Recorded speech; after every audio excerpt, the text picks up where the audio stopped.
Ética comunicativa y democracia. Autor José Luis Aranguren. El autor menciona a Aristóteles y su concepción sobre la política.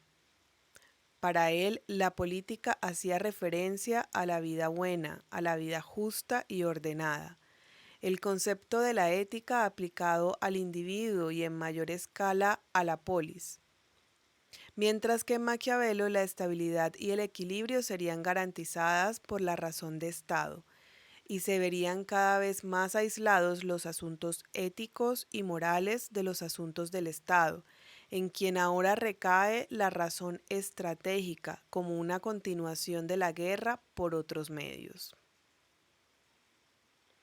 Los gobiernos tienen un poder que les ha entregado el pueblo, pero en la democracia representativa son los partidos políticos quienes toman las decisiones sobre las personas que postulan como candidatos. Candidatos que supuestamente deben contar con un perfil adecuado, experiencia y conocimientos en política, sin embargo, lo que hacen al llegar al gobierno es controlar y manipular a quienes los eligen, quienes sin contar con la información completa se dejan llevar. Para ello encuentran un aliado en los medios masivos de comunicación. Esto lo facilita el hecho de que en las democracias contemporáneas los ciudadanos tienen voto, mas no tienen voz ni la información necesaria, por lo que son sujeto de fácil manipulación.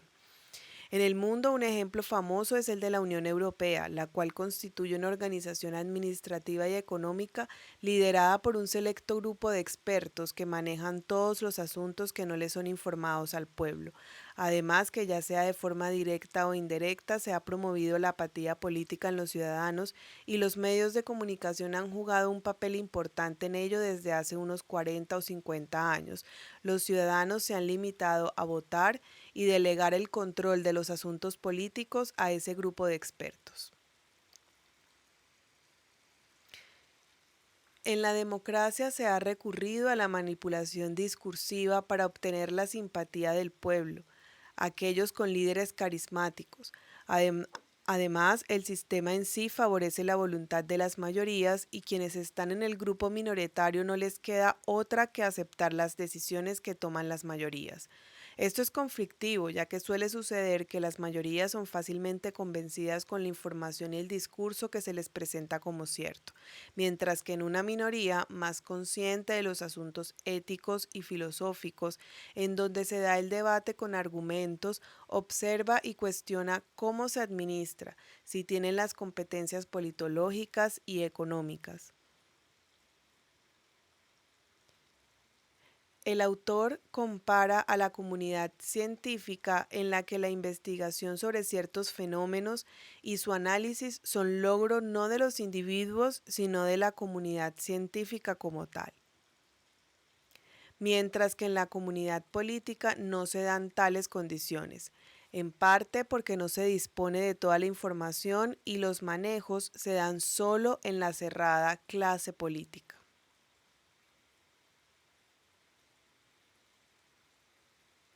El autor expone las posturas de Aristóteles y Maquiavelo frente a la relación de lo político y lo ético. Para Maquiavelo, el Estado y los asuntos políticos no necesariamente están separados de lo moral, y de hecho lo que sucede es que se hace un buen o mal uso político de la moral. Mientras que para Aristóteles no había diferencia entre lo moral y lo político, ya que lo político debía ser ético, y eso se traslada desde el hombre hasta la polis. No significa eso entonces que lo político está desligado de lo moral, ya que todo hombre es a la vez animal moral y animal racional.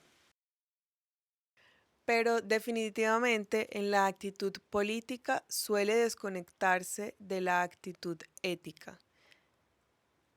Mientras que, como dice el autor, la política es el arte de lo posible y quien ejerce la actividad política o presidencialista se convierte en una clase política, mientras que el hombre moral no se desentiende de la política, sino que por el contrario ejerce un rol crítico frente a ella o frente a ellos, exigiendo legalidad y legitimidad por el bien del pueblo. Tanto la actitud política como la actitud ética o moral deben encontrarse para un buen gobierno. El tipo ideal de político debe ser un profesional, con las competencias, aptitudes y actitudes políticas. El moralista asume una posición crítica y vuelve a denotarse una disociación entre lo ético y lo político. Si bien en el siglo XVIII los intelectuales de la Ilustración eran considerados una autoridad en la crítica política, así fue en su mejor época, desde 1890 hasta 1930, reconocidos y respetables críticos del poder.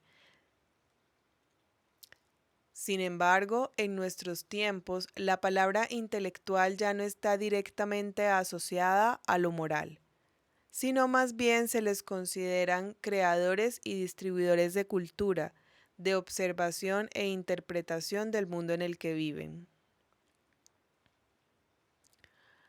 Ahora hay un debilitamiento, según lo dice el autor, del pensamiento y de la misma clase intelectual.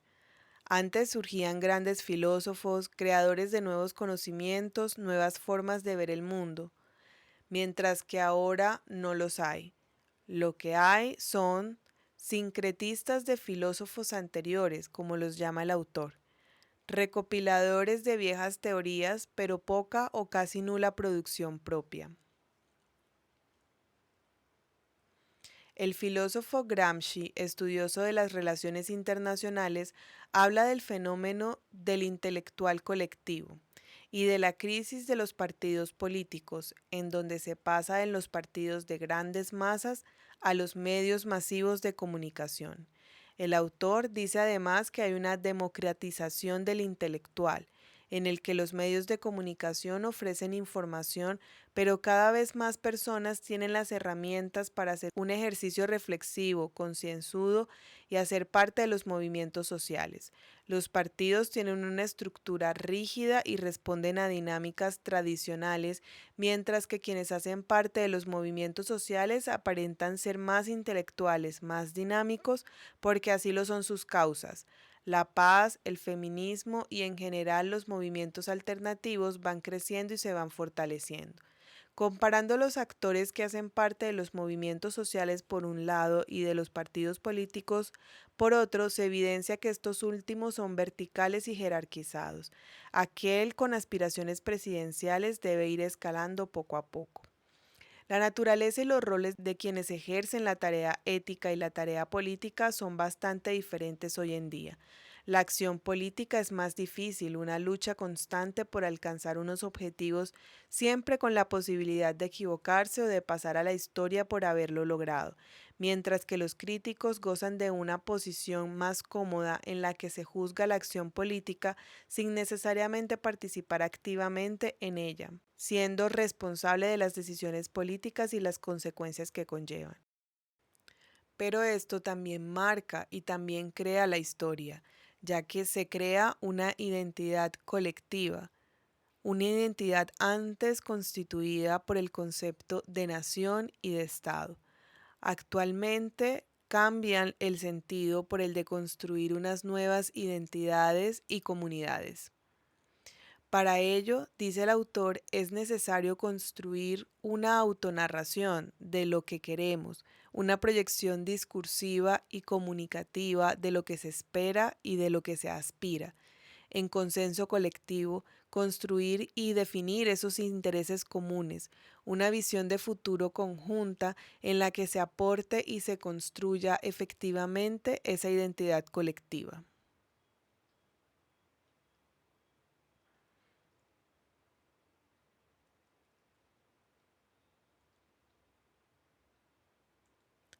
Al final se hace la pregunta, ¿la democracia es realizable?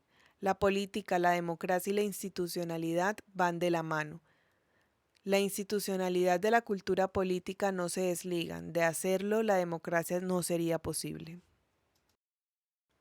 Yo estoy en desacuerdo con dos argumentos del texto. El primero, cuando habla sobre los intelectuales de nuestros tiempos, en donde dice que no hay grandes pensadores ni filósofos, sino que son simples sincretistas de teorías y filósofos anteriores. Esto no lo creo así, ya que en la comunidad de pensadores han surgido nuevos enfoques y teorías. Diría yo que son innovadores en un 40% del total, ya que analizan y reflexionan los problemas de hoy con nuevos abordajes filosóficos. En el caso en que se toma de base o de referencia una teoría anterior o se critica, es también generación de un nuevo pensamiento y de nuevas filosofías.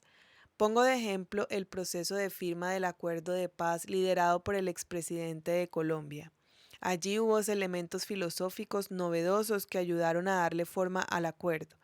Además, hay una gran producción de literatura filosófica, que es evidencia de que se está lejos de un debilitamiento de esta y mucho más en los temas que relacionan la ética con la política.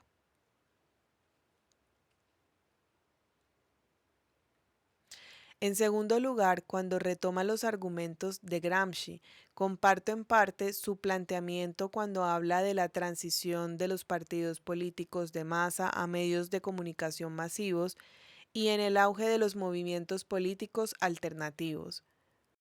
Pero haciendo un análisis contemporáneo, vemos que los asuntos éticos y morales dejan de ser romantizados para pasar a ser una herramienta efectiva para cambiar el sistema, dejar atrás enfoques realistas que pretenden mantener el estado de las cosas para atender enfoques social constructivistas como Josep Ibáñez, quien habla de que, según este enfoque, los significados comunes o intersubjetivos pueden variarse y pueden cambiar la identidad y los intereses colectivos con una visión conjunta como la que menciona Gramsci, con las que es posible cambiar las estructuras del sistema, las relaciones internacionales, con el lenguaje y el cambio de perspectiva.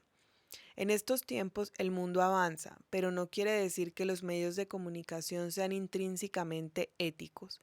En el mundo pasamos rápidamente de una etapa a otra, momentos en la política que se desliga de los medios, pero luego se alían de nuevo y esta vez no de manera frentera y transparente. Dado que los ciudadanos no confían en los políticos, pero sí lo hacen con los medios y en base a ello determinan su participación política, el ciudadano finalmente concilia su acción política con la ética.